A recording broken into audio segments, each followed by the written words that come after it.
America और Iran के दरमियान डील की बातें और तमाम तर मामलात पर इत्तफाक़े राय, लेकिन अचानक से कुछ ऐसा हुआ है जिसके बाद पाकिस्तान ने हंगामी राबतों को तेज कर दिया है। ईरान ने नया ऐलान कर दिया है, डेडलॉक पैदा हो चुका है और कुछ लेटेस्ट अपडेट्स हैं जो समझना इस वक्त बहुत ज्यादा जरूरी है।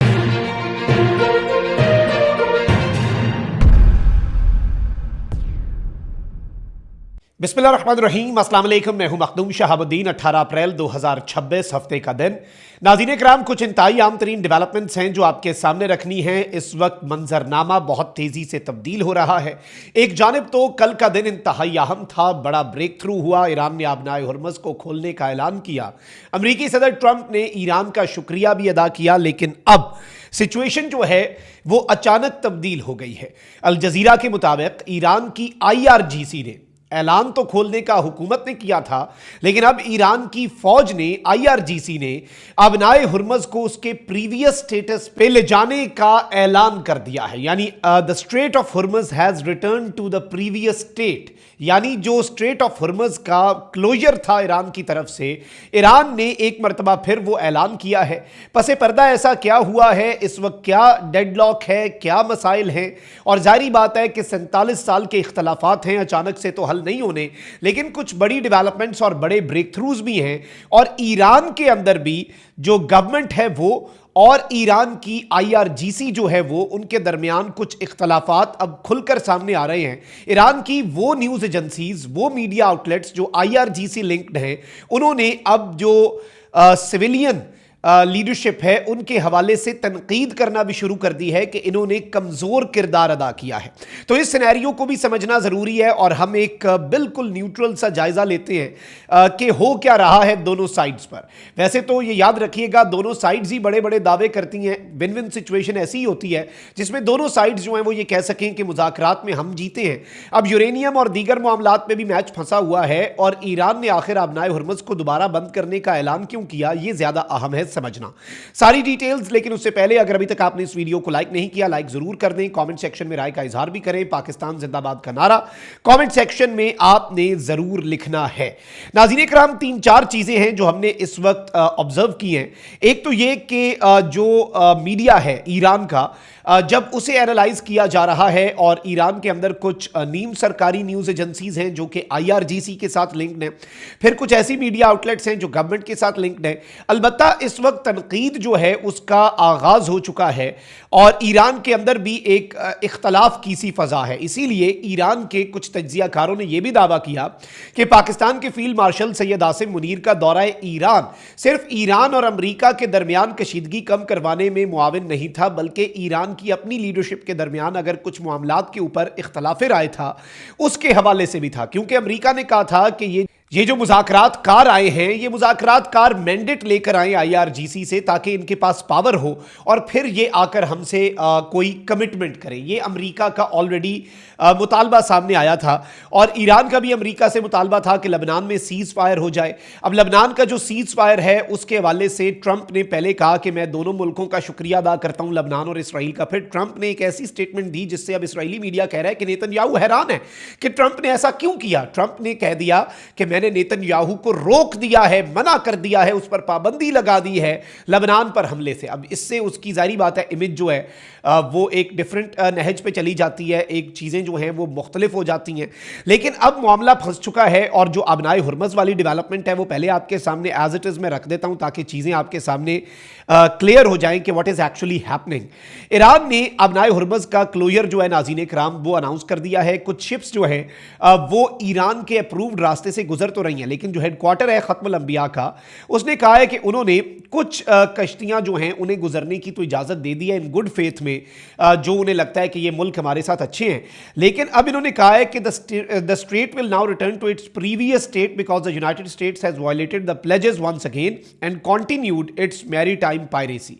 अब ट्रंप ने कल एक बात की जो कि मुझे भी नहीं समझ आई और ये गलत बात थी। देखें, ईरान आबनाए हुर्मुज़ खोल रहा है तो डोनाल्ड ट्रंप को चाहिए था कि जो नेवल ब्लॉकेड था वो फौरी तौर पर हटा देता, लेकिन ट्रंप ने अचानक से कह दिया कि भाई मैंने ये नेवल ब्लॉकेड नहीं हटाना जब तक फाइनल डील नहीं होती। यानी ईरान के ऊपर पाबंदी रहेगी, लेकिन ईरान ने ये खोल दिया।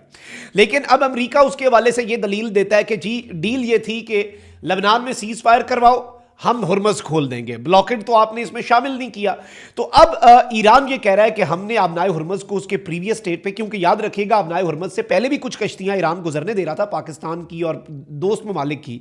अब इस सबके अंदर इंपॉर्टेंट चीज ये है कि जो ऑफिशियल न्यूज एजेंसी है IRGC की, अब उसने फॉरेन मिनिस्टर अराक्ची जो हैं उनको भी क्रिटिसाइज करना शुरू कर दिया और उन्होंने कहा कि स्ट्रेट ऑफ हुर्मस के हवाले से अब्बास अराक्ची जो हैं वो उस तरह से IRGC जो है उसे रिप्रेजेंट नहीं कर सके और उसका मौक़िफ़ सही तरीके से एक्सप्लेन नहीं कर सके।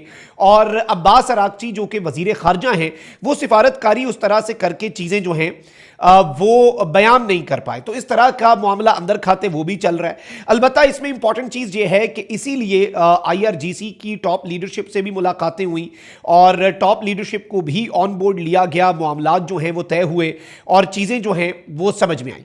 अब इस वक्त एक तरफ तो आबनाए हुर्मस को दोबारा पुराने स्टेट पे लाने की बात हुई है, तो ट्रंप ने कह दिया है कि अगर ज़रूरत पड़ी तो मैं ईरान पर दोबारा से बमबारी करूंगा, मैं इस सीज फायर के ख़त्म होने तक अगर मुआहिदा नहीं होता। लेकिन ट्रंप ने साथ ये भी कहा मैं पूरी उम्मीद हूं कि मुआहिदा होगा, मुझे बहुत ज़्यादा उम्मीद है कि मुआहिदा होना ही होना है।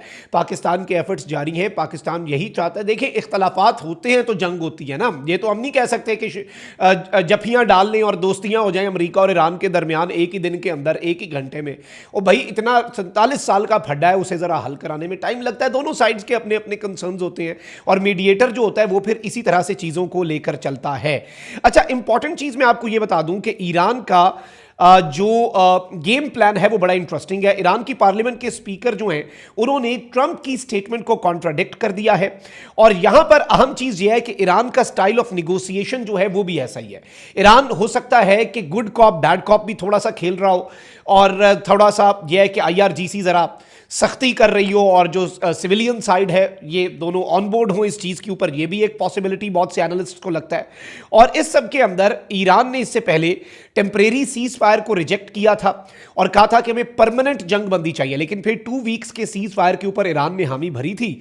और ईरान की जो साइड है उसने अमेरिका के हवाले से बड़ा एक सख्त तरीन मौक़िफ़ जो है वो इस्लामाबाद टॉक से पहले भी रखा, लेकिन ऑब्वियसली ईरान ने चीज़ें जो हैं वो उसी तरीके से लेकर चला।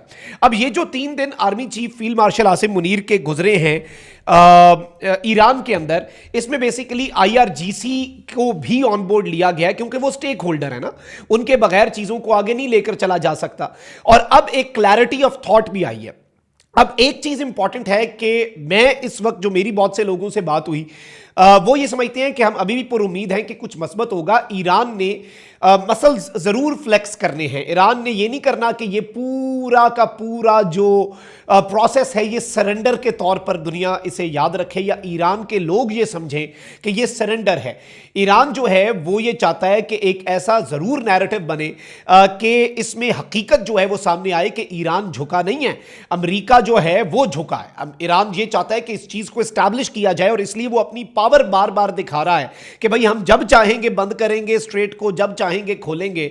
और अमेरिका अगर नाकाबंदी जारी रखेगा तो हम स्ट्रेट ऑफ हुर्मुज़ को खुला नहीं रहने देंगे। ये सारी चीज़ें ईरान अपने मसल्स फ्लेक्स करने के लिए, अपनी पोजीशन जो है उसे मजबूत रखने के लिए कर रहा है। और बार्गेनिंग में, निगोसिएशंस में साथ साथ ऐसा होता है। आप मुज़ाकरात के दौरान अपने कार्ड्स अपने हाथ में रखते हैं, कोई अपने कार्ड्स उठा के दूसरे को नहीं दे देता, ना ईरान देगा ना ही अमेरिका देगा। तो मैच फंसा हुआ है, डेडलॉक थोड़ी सी चीज़ों के ऊपर अभी भी है। अब यूरेनियम एनरिचमेंट के हवाले से भी अमेरिका कहता है हमारे हवाले होगा, ईरान कहता है अमेरिका के हवाले नहीं होगा। इसमें भी बीच की राह आ सकती है। अमेरिका ने कहा 20 साल तक यूरेनियम एनरिचमेंट रोको, ईरान कहता है 5 साल की हामी भरते हैं, उसमें भी बीच की राह निकलनी है। तो अल्टीमेटली यही होता है कि एक्सट्रीम दो नैरेटिव्स होते हैं और निगोसिएशन से पहले दोनों अपने खुल के मुतालबात रखते हैं ताकि कल को निगोसिएशन में हम कहें कि चलो जी हमने अपने दो नहीं माने, दो आप हमारे मान लें। तो ये सारी चीज़ें जो हैं ये भी साइमल्टेनियसली चलती हैं। तो ये डेवलपमेंट्स थी जो आपके सामने रखना जरूरी थी। अपना बहुत ख्याल रखें। अल्लाह निगहबान, पाकिस्तान जिंदाबाद।